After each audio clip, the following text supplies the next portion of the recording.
A nossa cabeça, ela muitas vezes nos engana, porque nós somos tentados a colocar em xeque aquilo que Deus fala. Muitas vezes eu e você queremos ter toda a certeza de que se o que Deus falou é realmente certo ou não, se é justo ou não, como se ele não fosse confiável. Eu gosto de dizer que o primeiro pecado cometido pelo homem lá no jardim não foi a desobediência ao que Deus falou, foi a incredulidade. Quando Satanás consegue colocar no coração do primeiro casal o questionamento se o que Deus falou é justo ou não, ou qual a intenção que Deus tem por trás daquilo, é que ele consegue minar a obediência depois. Porque a obediência, ela sempre é fundamentada na fé e na confiança. E aí você precisamos aprender a confiar em Deus. Por exemplo, o tempo todo, quando estamos falando do assunto da ofensa, que é o que está relacionado com o que vamos abordar aqui hoje. Quando falamos só sobre perdão. Perdão é só não retribuir o mal com o mal, é liberar alguém no coração. Uma das coisas que eu mais ouço em 30 anos de ministério pastoral, as pessoas dizem, não é justo. Eu digo, como não é justo? A Bíblia diz que Deus é justo, que Deus não é injusto. Nada do que Deus faz ou propõe é injusto.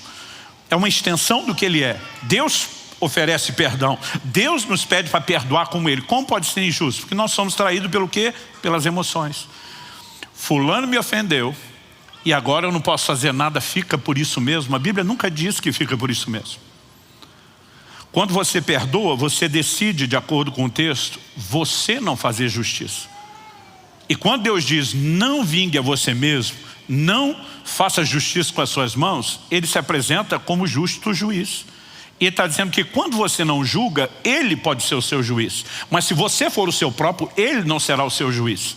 Então, na verdade, eu posso te garantir que não é justo, é você se vingar e fazer justiça com a sua lente, com a sua perspectiva limitada. Quando nós simplesmente não julgamos e confiamos em Deus, é Ele que entra em cena, é Ele que cuida de tudo. Nós precisamos entender que nesse momento Isaac não está apenas escolhendo um caminho de passividade. Ele escolhe intencionalmente, eu vou fazer o bem. Mas essa turma fez mal, o que eles fazem reflete quem eles são. O que eu faço precisa refletir o que eu sou. Eu não posso ser um espelho das pessoas, de como elas me tratam. Eu preciso ser um espelho de Deus, de quem Ele é, porque Ele me chamou para ser parecido com Ele. Quem está entendendo? Agora, quando entramos neste lugar, não só o nosso coração é abençoado, não só a paz pode ser desencadeada, mas intervenções serão experimentadas da parte de Deus. Aliás, eu acho interessante observar que quando a gente observa histórias como essa, uma coisa que me vem o tempo todo ao coração, né? O verso 16 diz que eles pediram para Isaac deixar Gerar, sair da terra deles, né? O verso 23 diz que dali Isaac foi para Berseba. Nós não lemos o verso 23. O 24 diz, na mesma noite que ele sai, o Senhor lhe apareceu e disse, eu sou o Deus de seu pai Abraão, não tenha medo, porque eu estou com você. Eu o abençoarei, multiplicarei a sua descendência por amor de Abraão, meu servo. O que Deus está dizendo? Não assusta com a ameaça deles, nem com a hostilidade deles. Eu estou com você. Eu e você não podemos ler se Deus está conosco por meio das circunstâncias que enfrentamos. O que eu e você precisamos entender é a garantia dele. Deus está dizendo, eu te fiz uma promessa, eu vou cumprir meu propósito. O interessante é que enquanto estava em Gerar o tempo todo, as pessoas estão entulhando os poços. E na verdade tudo o que Isaac fez foi abrir de novo os poços de seu pai Abraão, que o povo entulhou de novo. Quando movido por aquela circunstância ele sai, ele dessa vez vai abrir o seu próprio poço. Ele não vai apenas viver na sombra de seu pai, ele vai entrar num lugar novo de conquistas. E aqui não existe mais problemas acontecendo.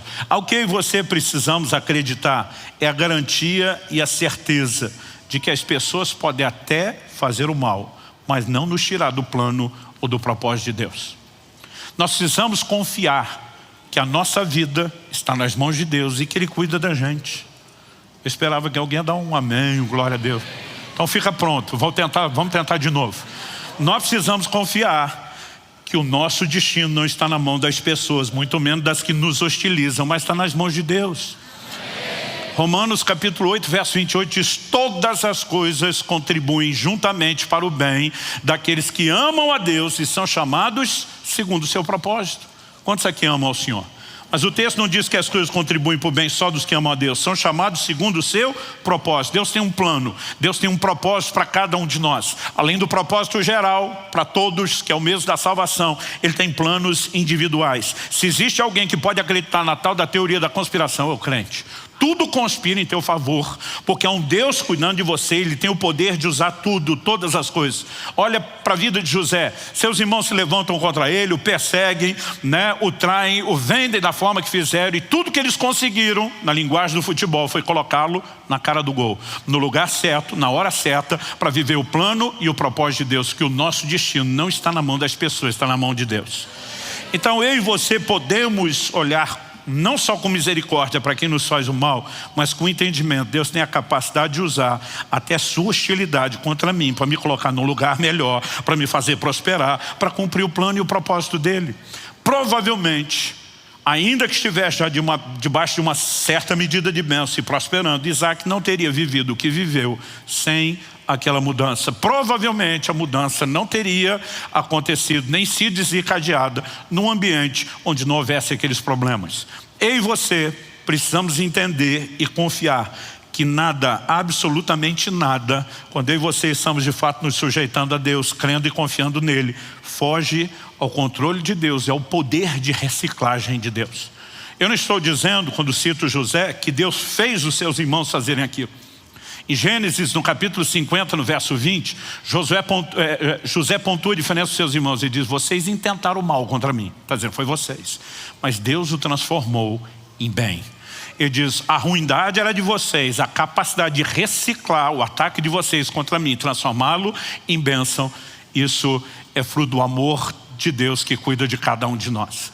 Além desse entendimento de que as pessoas não têm o poder de exercer controle sobre o nosso destino, nós precisamos acreditar que há bênçãos provenientes dessa nossa atitude. Ele recebeu a notícia no mesmo dia, amanheceu, o sol clareia e ele simplesmente alcança aquilo que vem lutando por tanto tempo sem conseguir. Me faz ver o dedo de Deus. E eu e você podemos ver muito mais do que Deus tem para nós quando decidimos andar em obediência aos seus mandamentos. Segunda lição que eu gostaria que nós avaliássemos é o que nós aprendemos com o profeta Eliseu.